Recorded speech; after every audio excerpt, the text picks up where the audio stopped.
જ્ઞાન પ્રકાશ સ્વામી દ્વારા જલારામ બાપા વિશે કરવામાં આવેલ ટિપ્પણીનો વિવાદ વધુ ને વધુ વકરી રહ્યો છે। ઠેર ઠેરથી જલા ભગતના ભક્તો દ્વારા તેમની આ ટિપ્પણીનો ખૂબ આક્રમકતાથી વિરોધ થઈ રહ્યો છે। આ બધા વચ્ચે હવે રાજકોટથી પાટીદાર અગ્રણી પરસોત્તમ પીપળિયાએ પણ સ્વામિનારાયણ સંપ્રદાયને આડે હાથે લીધો હતો।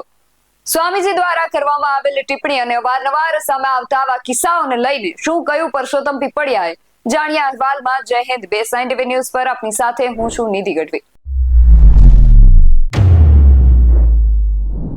જલારામ બાપા એ ન માત્ર લોહાણા સમાજ પરંતુ અન્ય સમાજના પણ આરાધ્ય સંત છે। તેમના વિશે થયેલી ટિપ્પણીને લઈને દરેક સમાજના લોકો પોતાનો વિરોધ દર્શાવી રહ્યા છે। ત્યારે જ્ઞાન પ્રકાશ સ્વામી દ્વારા કરવામાં આવેલ ટિપ્પણી મામલે પાટીદાર સમાજના આગેવાન એવા પરસોત્તમ પીપળિયાનું નિવેદન સામે આવ્યું છે। જ્ઞાન પ્રકાશ સ્વામીને અજ્ઞાન પ્રકાશ સ્વામી ગણાવતા તેમણે શું કહ્યું, સાંભળીએ।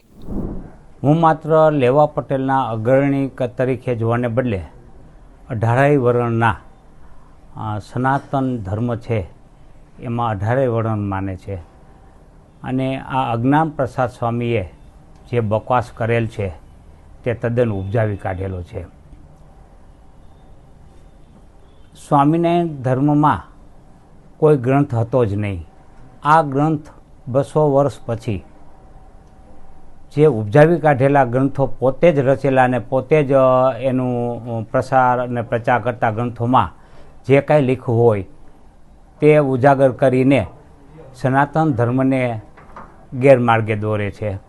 હકીકતમાં સ્વામિનારાયણ એ કોઈ ધર્મ જ નથી, એ એક પંથ છે અને પોતાની અલાયદી વિચારધારા છે અને જે સનાતન ધર્મની વિરુદ્ધના અનેક વખત નિવેદનો કરી ચૂક્યા છે, કથામાં કહી ચૂક્યા છે, સનાતન દેવ દેવીઓ વિશે પણ આલફેલ બોલી ચૂક્યા છે।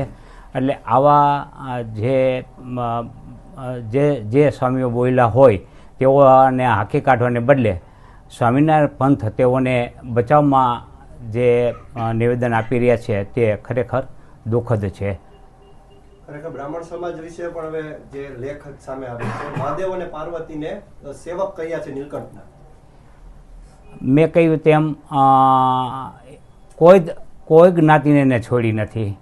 એ ચાહે પટેલ જ્ઞાતિ હોય તો એને ખોડિયાર માતાજીનું પણ કીધું છે કે આપણા જ્યાં સ્વામીજીના ફોટા હોય એની બાજુમાં ખોડિયાર માતાજીનો કે અન્ય કોઈ માતાજીનો ફોટો રાખવો નહીં, અન્ય કોઈ દેવી દેવતાઓનો ફોટો કે મૂર્તિ રાખવી નહીં। એ બધું અપમાન જ છે। એટલે તમામ જ્ઞાતિના 18 વર્ણના અપમાનો કરી ચૂક્યા છે અને આપણે એ સહન કરીએ છીએ। એ પણ મારી દૃષ્ટિએ ન કરવું જોઈએ। હવે આ લોકો સામે ઉગ્ર રીતે એનો સામનો કરવો જોઈએ। અને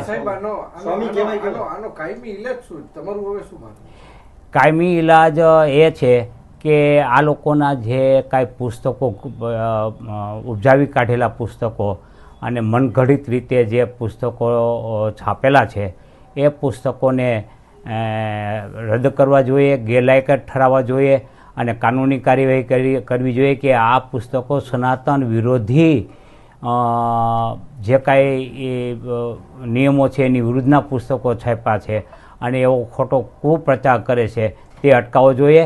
એટલે સનાતન ધર્મ ધુરંધરો છે તેઓએ આગળ આવવું જોઈએ। આપણે માત્ર જ્યારે આવા બનાવો બને છે ત્યારે ઉગ્ર વિરોધ કરી અને પછી આપણે એમને જતા કરીએ છીએ, એ આપણી નિષ્ફળતા છે। સાહેબ, અગાઉ આવા સમિતિઓ રચાઈ ગઈ, સનાતન હિન્દુ ધર્મ રક્ષક સમિતિઓ બની ગઈ, કરોડોની વાતો થઈ, પરંતુ કાંઈ આજ દિવસ સુધી થયું નથી। ચોપડા એમને એમ છે, હજી વેચાય છે। હું આપની સાથે સહમત છું। આ માટે સનાતન ધર્મ ધુરંધરો એક થવું જોઈએ। હાલમાં કોઈ સનાતન ધર્મ ધુરંધરનું કોઈ નિવેદન આવ્યું નથી, એ પણ દુઃખદ છે મારી દૃષ્ટિએ। હવે જો આજે નહીં કરીએ તો ક્યારે કરીશું? આવા બફાટ કરતા સ્વામીઓને યોગ્ય નસીહત કરવી જોઈએ।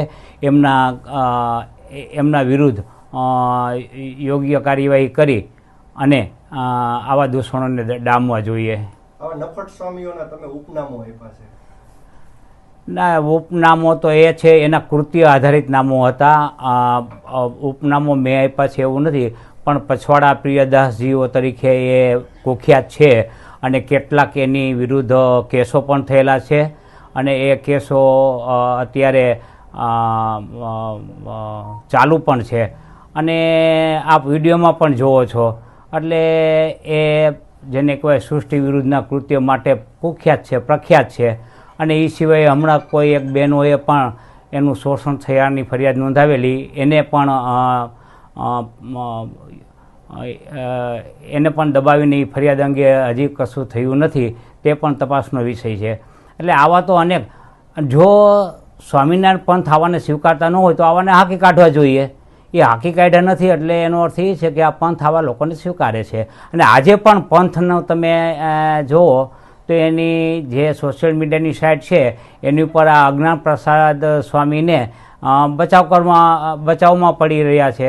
એ મારી દ્રષ્ટિએ ન હોવું જોઈએ. આવા લોકોને સ્વામિનારાયણ પંથોએ હાંકી કાઢવા જોઈએ. તેમનું કહેવું છે કે સ્વામિનારાયણ સંપ્રદાય સાથે સંકળાયેલા સંતો દ્વારા ન માત્ર જલારામ બાપાનું પરંતુ 18 વર્ણનું અપમાન કરવામાં આવ્યું છે. અગાઉ પાટીદાર સમાજનું પણ અપમાન કરવામાં આવ્યું હતું. તેઓ કહી રહ્યા છે કે સ્વામિનારાયણ સંપ્રદાય કોઈ ધર્મ નથી, માત્ર એક પંથ છે. સનાતન ધર્મ વિશે ટીકા ટિપ્પણી કરનારા સ્વામિનારાયણ સંપ્રદાયના સંતોને પંથમાંથી હાંકી કાઢવાની જગ્યાએ સંપ્રદાય દ્વારા તેમનો બચાવ કરવામાં આવે છે. સ્વામિનારાયણ સંપ્રદાયના ઇતિહાસ અને પુસ્તકો વિશે વાત કરતા તેમણે કહ્યું કે સ્વામિનારાયણ સંપ્રદાયના કોઈ મૂળ પુસ્તકો ન હોવાના કારણે ખોટા ચોપડા ચિતરીને સનાતન ધર્મના દેવી દેવતાઓ વિશે લખાણો કરવામાં આવે છે. સનાતન ધર્મના દેવી દેવતાઓને વામણા બતાવવામાં આવે છે.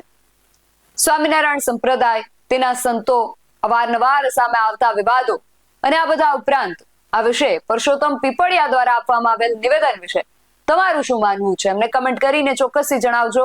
આવા જ વધુ અહેવાલો સાથે મળતા રહીશું. તમે મારી YouTube ચેનલને સબસ્ક્રાઇબ કરવાનું અને અમને Facebook અને Instagram પર ફોલો કરવાનું ભૂલશો નહીં. બાકી અવનવી અપડેટ્સ માટે આપ જોતા રહો BSN TV ન્યૂઝ. નમસ્કાર.